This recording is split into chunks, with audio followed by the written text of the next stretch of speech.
I'm all about that bass, no trouble. I'm all about that bass, no trouble. I'm all about that bass, bass.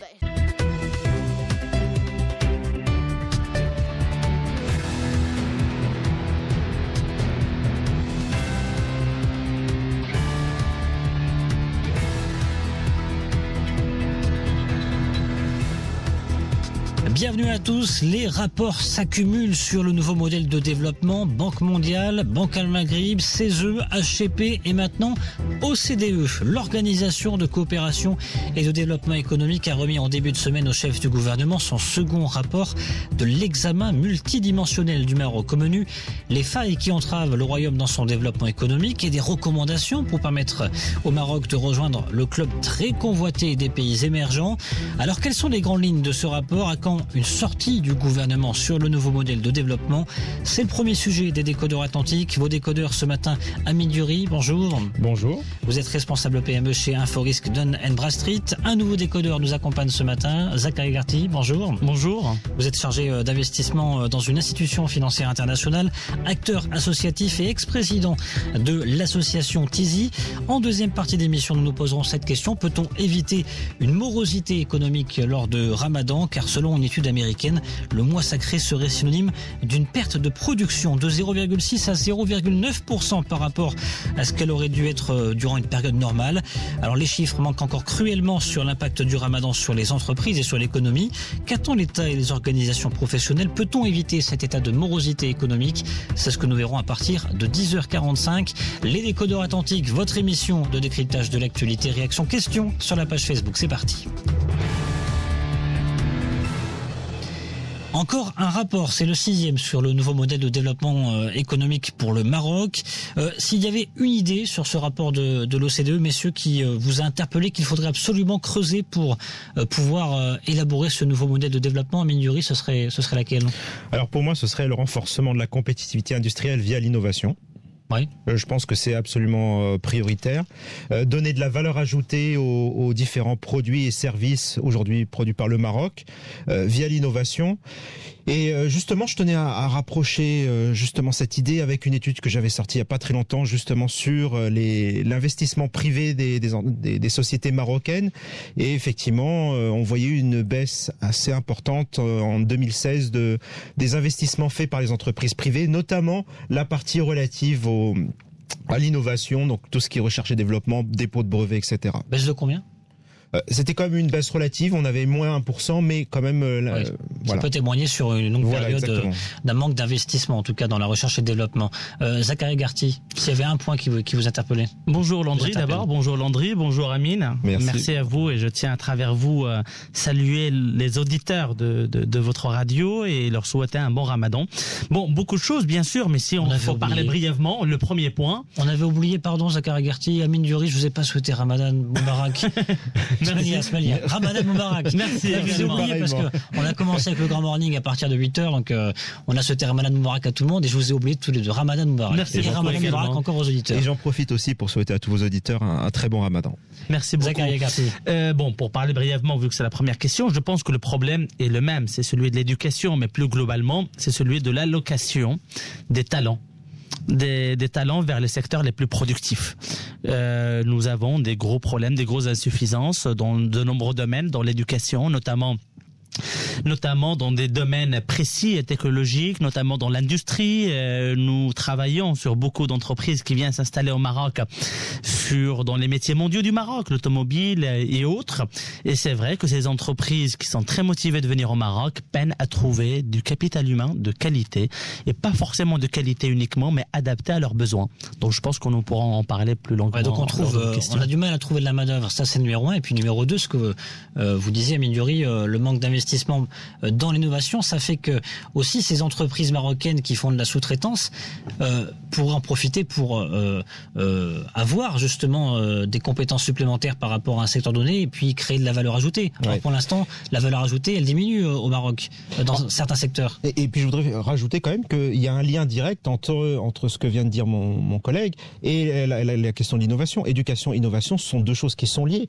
Il y a un lien qui est très clair aujourd'hui. quand on voit les chiffres, par exemple, du chômage, les plus diplômés sont au chômage. Ceux qui font l'objet d'une formation professionnelle qui normalement devrait être en adéquation sont également au chômage. Par contre, les moins qualifiés, c'est-à-dire ceux qui ont le moins de diplômes, effectivement, trouvent beaucoup plus facilement du travail au Maroc, ce qui montre bien qu'au niveau des entreprises, le demande de compétences est relativement basse. Et ça, c'est dû au problème de l'innovation. Si on était sur des produits technologiquement plus élaborés, effectivement, le besoin de compétences se ferait beaucoup plus importante et donc les plus diplômés trouveraient plus facilement du travail. Bon, j'ai envie de dire encore un énième rapport qui se passe à la main du chef du gouvernement. Ça fait 7 mois que le roi Mohamed VI a appelé un nouveau modèle de développement. On va aller jusqu'à où Bon, tout d'abord, vous avez raison, c'est un énième rapport. Les rapports se suivent et se ressemblent. On pouvait prendre celui de la Banque mondiale qui est sorti il y a quelques mois et pouvait changer le titre et mettre l'OCDE dessus, c'est à peu près la même chose.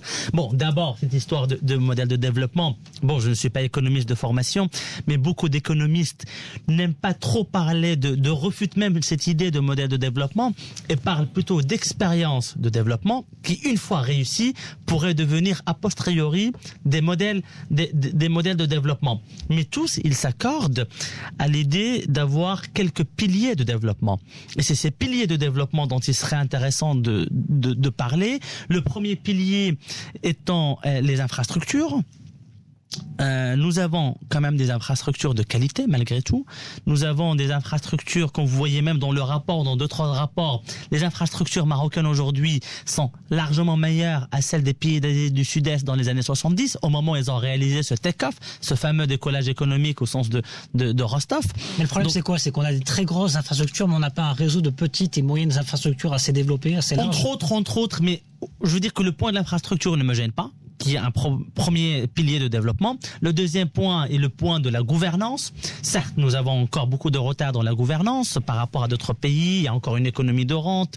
Il y a encore un mélange des genres entre argent et pouvoir. Mais malgré tout, en termes de gouvernance, nous sommes meilleurs aujourd'hui par rapport aux autres pays d'Asie du Sud-Est, aux pays qui ont fait leur décollage dans les années 60.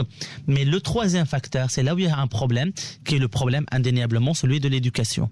Celui de l'éducation, celui de la formation, et celui qu'on pourrait appeler de façon plus générale l'allocation des talents vers les secteurs les plus productifs. Et chaque économie, ou toute économie qui a réussi cette allocation, est indéniablement une économie qui a réussi son modèle de développement. Amin Diouri, qu'attend le gouvernement ? Oui, effectivement, c'est la question qui est récurrente quand on lit ces rapports internationaux. Il faut rappeler une chose qui transparaît dans tous les classements internationaux en matière d'innovation, de recherche et développement. Les principaux pays aujourd'hui innovants, qui sont souvent des très petits pays, Singapour, la Suisse, la Suède, etc., qui sont innovants, ont une population qui est hyper bien formée. Et voilà, le secret, il est là. Si on veut un modèle de développement, il faut commencer par l'éducation. Ça, c'est malheureusement quelque chose qui est redit dans tous les classements. Et malheureusement, on n'a pas bougé d'un iota depuis le début, le commencement de tous ces classements. On rappelle quand même ce discours royal en 2014, cela fait maintenant 4 ans, le roi Mohamed VI qui avait l'ambition de porter bien le Maroc comme un pays émergent. Tiens, ça veut dire quoi d'ailleurs, pays émergent, rejoindre le concert des pays émergents Zachary Garty et combien de temps ça pourrait prendre pour le Maroc? Qu'est-ce qu'un pays émergent? Bon, la définition la plus basique, que certains pourraient contester, mais c'est réaliser un taux de croissance de 6 à 7%. Sur une quinzaine d'années. Ça ferait du bien sur le front de l'emploi. Déjà ça ferait du bien, mais nous l'avons jamais fait, nous l'avons jamais connu. Nous avons toujours eu une croissance en dents de scie, c'est-à-dire qui va entre 2 à 5% maximum. Je pense qu'on n'est jamais allé au-delà de 5%.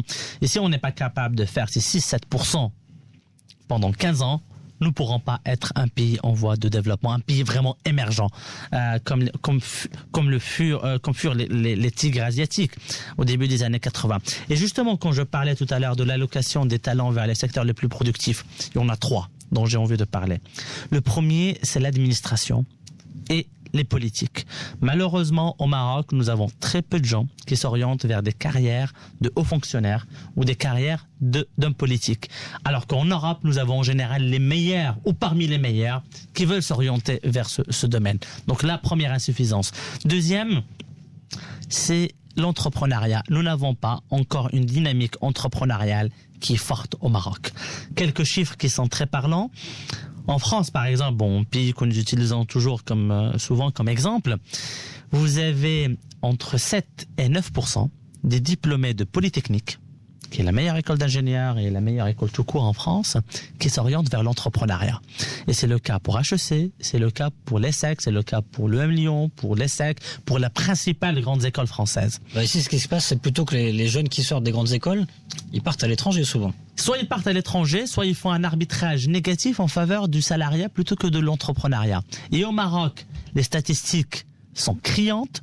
Nous avons uniquement 1,5% des Marocains diplômés des meilleures écoles, des meilleures grandes écoles du Maroc, ISKE, l'école Hassania, etc., qui s'orientent vers l'entrepreneuriat. Donc il y a un problème d'entrepreneuriat et de dynamique entrepreneuriale qui ne marche pas au Maroc. Et justement, excusez-moi, juste pour terminer, quand on parle de dynamique entrepreneuriale, c'est vraiment le réservoir pour l'innovation. Bien sûr. C'est le meilleur moyen d'innover, c'est d'être l'entrepreneuriat. Bon, pour le troisième volet, qui est celui de l'enseignement, je pense, bon, je vous laisse continuer.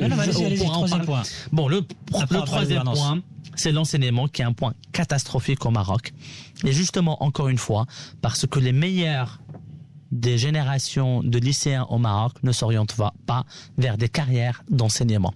Encore une fois, des statistiques de France, l'école polytechnique en France, 30% des polytechniciens s'orientent vers l'enseignement. Les normaliens, qui sont en général les meilleurs de leur génération, vont tous vers l'enseignement, alors que ça n'est pas du tout le cas au Maroc. Il y a du pain sur la planche, Amine Diouri. Oui, complètement. Et puis je voudrais revenir au point de départ, effectivement, ce que mon collègue vient de dire à l'instant. Le constat, c'est quoi? C'est qu'effectivement, on a des taux de croissance qui sont relativement bas. Il y a un ralentissement durant la dernière décennie par rapport aux années 2000.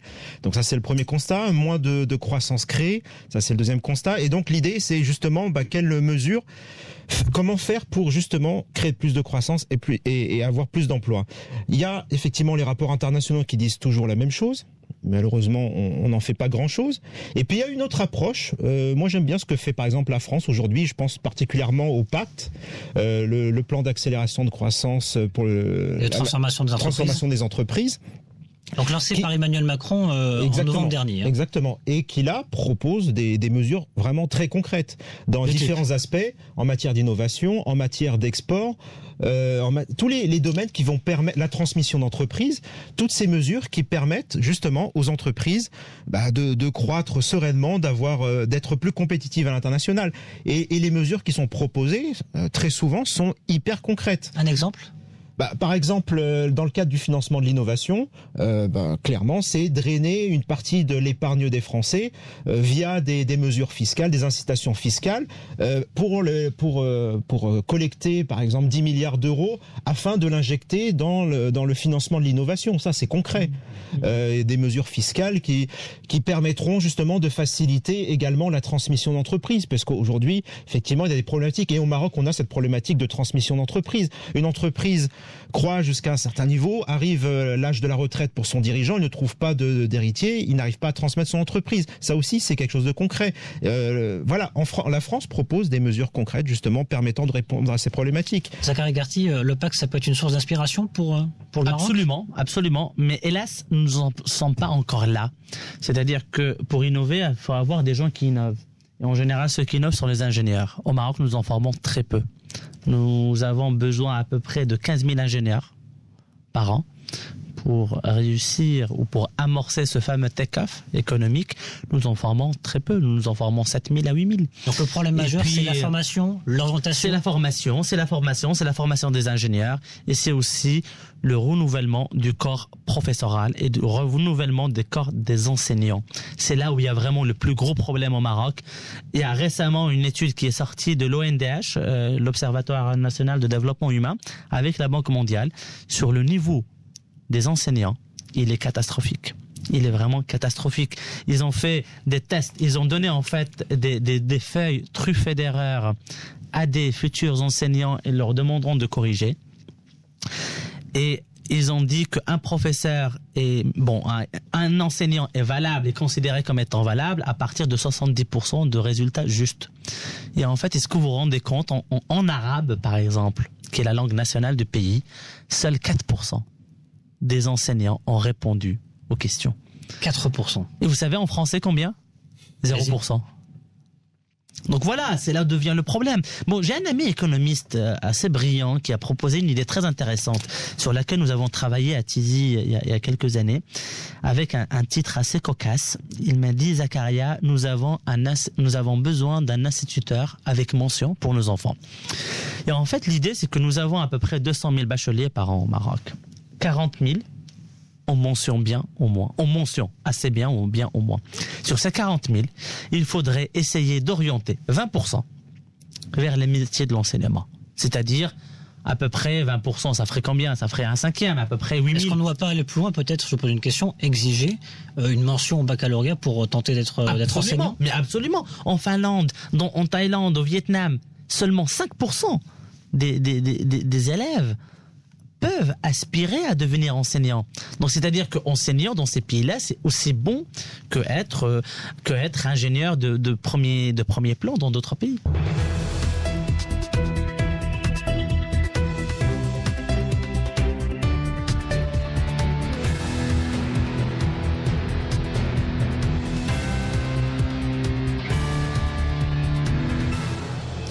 Avec toujours ce matin Zakaria Garti, nouveau décodeur qui nous accompagne. Rebonjour. Rebonjour. Vous êtes chargé d'investissement dans une institution financière internationale, acteur associatif, ex-président de l'association Tizi. Amine Diouri également avec nous ce matin, fidèle décodeur. Rebonjour Amine Diouri. Rebonjour. Responsable PME chez Inforisque Dun & Bradstreet. On parle donc de ce rapport de l'OCDE, l'Organisation de coopération et de développement économique, qui a remis en début de semaine au chef du gouvernement son second rapport de l'examen multidimensionnel du Maroc. Rassurez-vous, en dehors de ce titre, ça n'est pas très compliqué à comprendre. Ce sont des pistes, des recommandations pour que le Maroc devienne un pays émergent. C'est un 6e rapport sur la question du nouveau modèle de développement du Maroc. On attend toujours la piste envisagée par le gouvernement qui a créé une commission il y a maintenant 6 mois.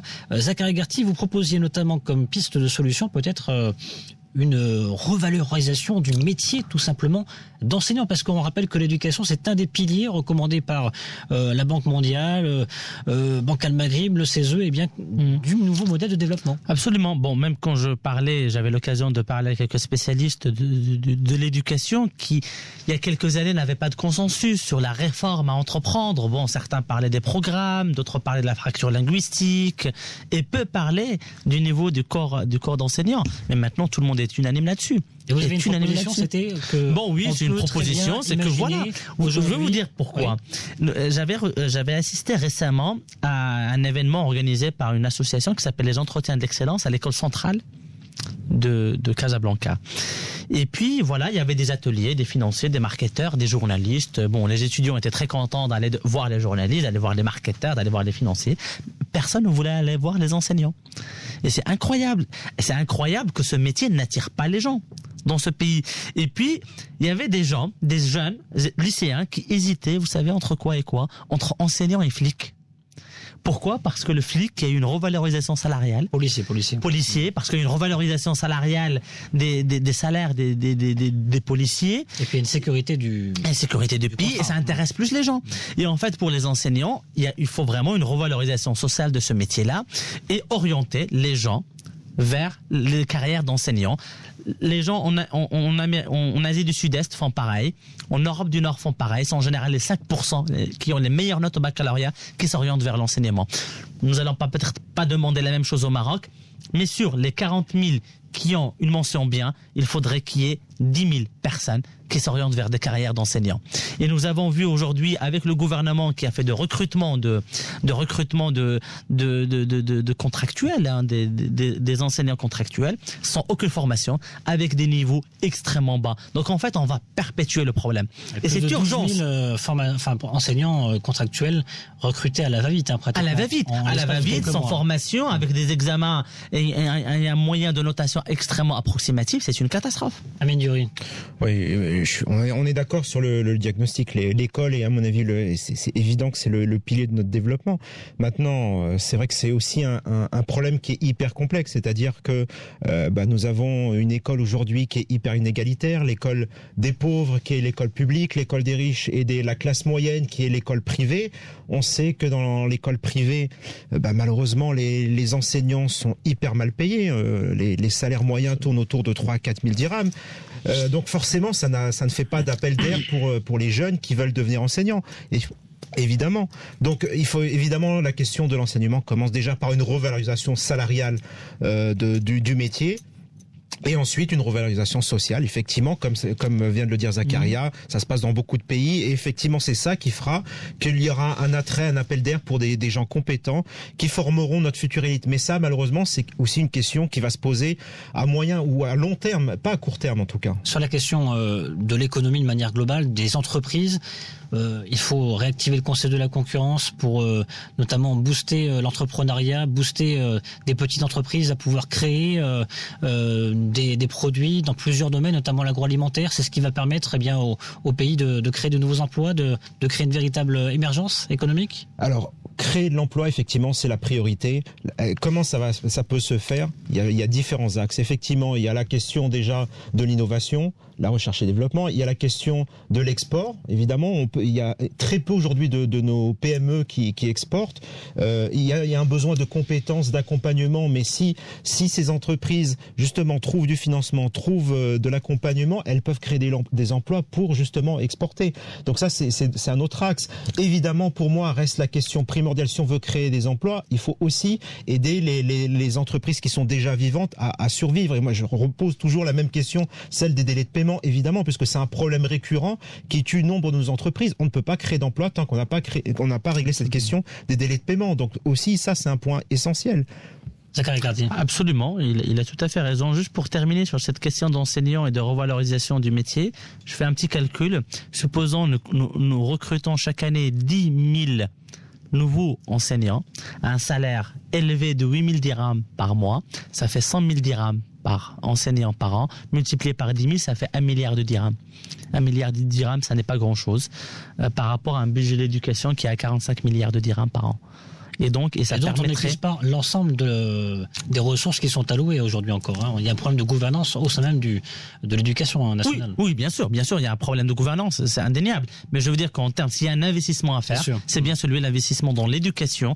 Et dernière chose dans le rapport qui est extrêmement important, c'est l'investissement dans la santé, les infrastructures médicales. Nous avons un problème qui est majeur au Maroc, qui est un manque cruel du personnel médical. Nous avons à peu près au Maroc 22 000 médecins. Sur une population de 35 millions d'habitants, ça fait 0,6 par 1000 habitants. Vous savez, l'OMS recommande combien ? Recommande 1,3. La Tunisie, 1,6. Et la Jordanie, 2,7. Donc nous avons une population qui n'est pas soignée, des infrastructures faibles. Les lits, le nombre de lits au Maroc, c'est à peu près 35 000, à peu près un lit par habitant. L'OMS recommande 2. Des pays, encore une fois, comme la Tunisie et la Jordanie sont à 2-3 fois. Et donc, nous avons besoin vraiment d'infrastructures médicales parce que même si la durée de vie s'est allongée au Maroc, mais nous aurons bientôt une population en moins bonne santé qu'avant, parce qu'il y a un shift, disons, dans tous les pays qui commencent à s'enrichir, on va plus vers des maladies non transmissibles que des maladies transmissibles. Et les maladies non transmissibles, c'est les maladies de notre époque, c'est les problèmes cardiovasculaires, cancérologiques et tout ça, et dont le coût qui coûte très très cher au pays. Le bien-être, tout simplement, du citoyen, ça permet de contribuer à augmenter sa productivité et à augmenter le capital humain et donc l'économie nationale. Amin Duri, pour guise de conclusion. Oui, un point qu'on n'a pas abordé, mais qui, à mon avis, est inéluctable dans un plan de développement durable, c'est l'inclusion de l'informel.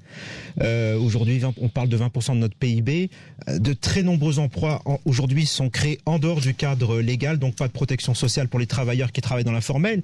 Il faut aussi se rappeler qu'on parle aujourd'hui d'1 million et demi d'entreprises formelles et près de 4 millions globalement. Donc, il y a plus de la moitié des entreprises qui existent aujourd'hui au Maroc qui sont dans l'informel. Et évidemment, il n'y a pour moi pas de développement durable sans inclusion de ce tissu. Allez, dans un instant, on va parler du mois sacré de Ramadan, synonyme de morosité économique, de production à la baisse. Comment éviter justement cette morosité économique lors du mois sacré ? C'est le deuxième sujet que nous abordons juste après la séance coup de gueule, coup de cœur. Coup de cœur, coup de gueule. Allez, Zakaria Karti, on inaugure avec vous. Première participation dans la Décodeur Atlantique. Qu'est-ce que vous nous avez choisi ? Un coup de gueule ou un coup de cœur? Comme c'est la première participation, on pourrait me donner les deux. Allez, très bonus, rapidement. Bien sûr. Les deux, c'est la même chose. Le coup de gueule, c'est le massacre de 60 Palestiniens, il y a quelques jours. Ces Palestiniens qui sont hélas les éternelles victimes de la barbarie israélienne, de la complicité américaine et de l'insouciance arabo-musulmane. C'est extrêmement triste de voir ce qui s'est passé ces derniers jours, et c'est extrêmement triste de voir l'insouciance de l'opinion publique arabe. Il n'y a pas très longtemps, quand j'étais lycéen, je me souvenais très bien de la rue s'embraser, des manifestations monstres à chaque attaque israélienne. Maintenant, j'ai l'impression qu'il y a tellement de problèmes internes qu'il y a une banalisation de la violence, une banalisation de l'occupation, une banalisation du massacre. Donc ça, c'est le coup de gueule. Et le coup de cœur, c'est aussi la Palestine. C'est que malgré cette faible mobilisation locale, il y a une mobilisation de plus en plus forte, mondiale et internationale. J'ai écouté le discours de Emily Tersbury, je pense que je prononce bien son nom, qui est la députée du Parti travailliste anglais à la Chambre des communes à Londres avant-hier. Il a fait un discours exceptionnel, très éloquent, qui a mobilisé l'opinion publique anglaise sur la question palestinienne. J'ai vu même la cause palestinienne s'inviter sur les marches de Cannes hier ou avant-hier. Donc je pense que la solution du conflit arabo-israélien, c'est sa mondialisation. C'est d'en faire une affaire mondiale comme l'était la lutte contre l'apartheid en Afrique du Sud, ou la lutte des Noirs américains aux États-Unis. Donc voilà, c'est ça mon coup de cœur. Amine Diouri, coup de gueule, coup de cœur? Alors moi, ce sera un coup de cœur. Alors ce sera plus terre à terre par rapport donc tout ce qui a été publié récemment par le ministère de l'économie et des finances, un guide relatif aux offres de financement pour les TPME. Je trouve que c'est effectivement quelque chose de très utile, qui précise les différentes offres, produits qui existent pour des besoins spécifiques, l'investissement, le besoin en fonds de roulement, l'export, etc. C'est très utile. Maintenant, ça ne règle pas la question de l'accès au financement, qui est une autre problématique, mais déjà on avance de manière favorable. 10h47 sur Atlantique Radio, place à notre deuxième sujet dans les décodeurs Atlantique. Peut-on éviter la morosité économique lors du Ramadan? Question que nous nous posons ce matin dans les décodeurs Atlantiques, puisque d'après une étude américaine, le mois sacré serait synonyme d'une baisse de la production de 0,6 à 0,9% par rapport à ce qu'elle aurait été durant une période normale. Alors les chiffres manquent encore cruellement, Amine Diouri, sur cette question. Pourtant c'est une question essentielle, c'est quand même 30 jours, un mois dans une année, ça fait quand même beaucoup. Oui. Est-ce qu'on doit étudier davantage cette question auprès des autorités publiques? Oui, je pense que c'est important de le mesurer. Effectivement, on n'a pas d'idée de l'impact sur le PIB. Le mois du Ramadan, effectivement, ça pourrait avoir son importance en termes de prévision. On sait par exemple qu'il y a un certain nombre de phénomènes économiques qui ont lieu pendant ce mois. Un phénomène déjà dans un premier temps de surconsommation, qui s'accompagne d'inflation, qui s'accompagne du hausse de la demande, un déficit commercial qui s'accentue puisqu'on importe une partie de ce qu'on consomme. Donc évidemment, il y a un certain nombre d'impacts qui sont plus ou moins négatifs. Il y a des impacts qui sont positifs et il faut quand même en parler. Le mois sacré, c'est aussi la période pour les MRE de rentrer au Maroc. C'est un certain nombre de devises qui sont rapatriées au Maroc, donc il n'y a pas non plus que des effets négatifs. Zakaria Garti. Bon, absolument. Bon, ne comptez pas sur moi pour dire que le Ramadan fait des effets négatifs à l'économie, surtout en ce premier jour de Ramadan. Cependant, oui, vous avez tout à fait raison pour l'étude américaine, je pense, qui a été faite par des doctorants ou des étudiants à l'université de Harvard, oui, et dont des extraits ont été publiés dans le très sérieux The Economist, et en fait qui parle disons d'une baisse de croissance ou d'un recul de croissance sur cette période-là de 0,6 à 0,9%, et qui est lié en fait au nombre d'heures de jeûne par jour. Donc plus ça augmente, plus il y a de recul de croissance. Cependant, il faudrait nuancer cela par la rotation, l'effet de rotation et de calage entre le calendrier grégorien et le calendrier lunaire, et qu'il y a des mois de l'année où on jeûne beaucoup moins. Donc, et même dans cette étude-là, ils ont dit qu'en fait, les musulmans travaillent moins parce qu'ils l'ont choisi. C'est pas parce qu'il leur a été imposé, et que ils se retrouvent plus dans un mois de piété, de pratiques religieuses plutôt que de production économique effrénée. Et d'ailleurs, ils ont conclu leurs études en parlant du bien-être et de son importance aussi, même pour la production économique. Parce que finalement, il n'y a pas de chiffre sur l'après-Ramadan. Peut-être que la production augmente. Oui, peut-être que la production augmente. Je pense qu'il peut y avoir un effet de rattrapage. C'est là l'intérêt de mesurer sur une année l'impact global et pas sur une période durée. Parce que moi, je pense que effectivement, c'est petit. Oui, effectivement, c'est petit. Et puis il peut y avoir un rattrapage sur 0,6% lissé sur une année, c'est rien. Et puis même les promoteurs ou les spécialistes de cette étude-là en parlaient à la fin du bonheur et du bien-être qui est aussi important pour l'économie. Et d'ailleurs, il y a même des économistes un peu alternatifs qui ont sorti un indice alternatif qu'ils ont appelé le BNB, le bonheur national brut, et qui pour eux devrait remplacer à terme le PIB. Est-ce qu'on peut tout de même éviter cette morosité économique, faire des transitions, des rotations dans les entreprises, prévoir des... Bon, vous savez qu'actuellement, il y a déjà des horaires qui sont aménagés, etc. Mais est-ce qu'on peut anticiper cette baisse de productivité de la part des musulmans de manière globale, à Mindiori, dans une entreprise, dans une société, au niveau du commerce, au niveau des commandes, des livraisons? Alors déjà, première constatation, à notre niveau en tout cas, il n'y a pas de baisse majeure de l'activité. Je veux dire, le mois de Ramadan reste un mois comme les autres en termes de vente, de chiffre d'affaires. Donc pour nous, c'est pas une problématique. Ensuite,